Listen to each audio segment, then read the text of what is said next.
Shri Gayatri tours and travels Chardham యాత్ర complete travel plan. కొత్త సముద్రం రాబోతుందా? ఆఫ్రికా 2 ఖండాలుగా విభజించబోతున్నారా? ఎస్, శాస్త్రవేత్తలు చెబుతున్న దాని ప్రకారం త్వరలోనే అంటే కొన్ని సంవత్సరాల్లోనే ఆఫ్రికా 2 ఖండాలు అవబోతుంది. ఒక కొత్త సముద్రం రాబోతుందంటూ ఇది అనుకున్న దానికన్నా కానీ చాలా వేగంగా జరిగిపోతుంది ఈ ప్రక్రియ అంటూ శాస్త్రవేత్తలు చెబుతున్నారు. అయితే మనందరికీ కూడా తెలిసిన విషయమే, భారతదేశం కానీ ఇవన్నీ కూడా ఈ భూమి స్ప్లిట్ అయిన తర్వాత భూమి 2 ముక్కలు అవ్వటం కానీ ఇలా గ్యాప్స్ వచ్చిన తర్వాత ఖండాలు ఏర్పడ్డాయి అనేటువంటి విషయం మనకి తెలిసిందే. ఒక 180 మిలియన్ సంవత్సరాలు వెనక్కి వెళ్తే మనందరం కూడా గోంద్వాడా ఖండలో ఉండేవాళ్ళం.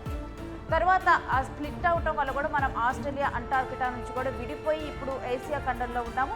ఇక ఈ రకంగా చూసుకుంటూ పోతే ఆఫ్రికా ఖండం నెమ్మదిగా 2 ఖండాలుగా విభజన అవుతోంది.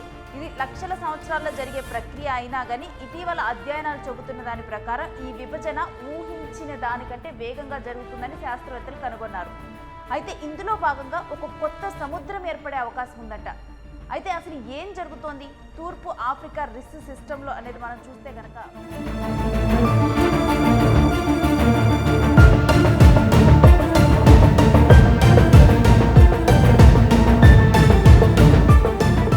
అనేది ఇది ఎథియోపియా నుంచి మొజాంబిక్ వరకు విస్తరించుకుంది. అక్కడ ఆఫ్రికా టెక్టానిక్ ప్లేట్ 2 భాగాలుగా చీలిపోతుంది.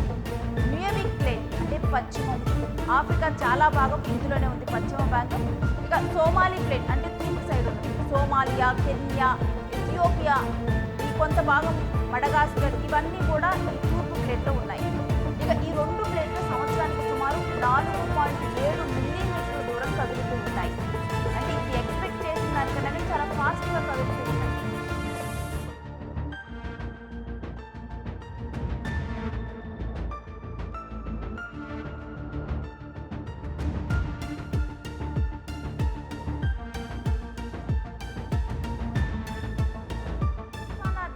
కెన్యా, ఇథియోపియా సరిహద్దులో ఉన్నటువంటిది భూమి క్రస్ట్ పై పొర నుంచి ఊహించిన దానికంటే ఎక్కువగా కదులుతుంది. ఇక పై పొర మొత్తం కూడా పలచగా మారిందని శాస్త్రవేత్తలు కనుగొన్నారు. దీన్ని నేకింగ్ దశ అంటారు. ఇప్పుడు నేకింగ్ దశకు చేరుకున్నట్లుగా చెప్పారు. అంటే విభజన తర్వాత విభజన త్వరగా జరగడానికి కూడా సిద్ధమవుతూ ఉంది. ఈ ప్రక్రియ పూర్తి కావడానికి లక్షల సంవత్సరాలు అంటే 5 నుంచి 10 మిలియన్ ఇయర్స్ అయితే పట్టవచ్చు.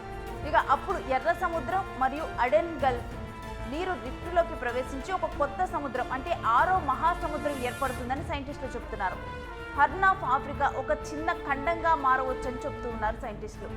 అసలు ఎందుకు ఇలా జరుగుతుంది అంటే భూమి లోపల మాంటిల్ నుంచి ఎదుగుతున్నటువంటి ఒక సూపర్ ఫ్లూమ్ అంటే అధికంగా ఉష్ణంగా ఉన్నటువంటి మెటీరియల్ కారణంగా కూడా ఈ రిఫ్ట్ అనేది ఏర్పడుతుంది. ఇది అగ్నిపర్వతాలు, భూకంపాలు మరియు చీలికలకు కారణమవుతూ ఉంటుంది.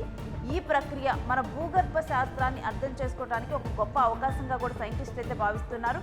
ఇక ఇది మన ఖండాలు ఎలా ఏర్పడ్డాయో అర్థం చేసుకోవడానికి కూడా సహాయపడుతుంది అంటూ కూడా చెప్తూ ఉన్నారు. సో వీటన్నిటి వల్ల కూడా మనం గతంలో ఉన్నటువంటివి కూడా తెలుసుకోవచ్చు అని చెప్తూ ఉన్నారు. ఖండాలు ఇప్పుడు ఏ విధంగా కానీ ఈ ఖండాలన్నీ ఏర్పడ్డాయి, వాతావరణ మార్పులు ఏ విధంగా జరిగాయని తెలుసుకోవడానికైతే శాస్త్రవేత్తలకు ఇది ఒక మంచి ఉదాహరణగా ఇది అనేది ఉందని చెప్తూ ఉన్నారు. కాకపోతే ఇప్పుడు చూస్తే కనుక ఆఫ్రికా ఖండం 2 ఖండాలుగా అయితే మారబోతుంది. ఆ తర్వాత ఆ చీలికలో ఒక మహాసముద్రం, 6 మహాసముద్రాలు రాబోతున్నాయి. ఇది ఒక 10 నుంచి 10 మిలియన్ సంవత్సరాలు, 5 నుంచి 10 మిలియన్ సంవత్సరాలు అయితే ఈ ప్రక్రియ పట్టే అవకాశం ఉందని చెప్తున్నారు.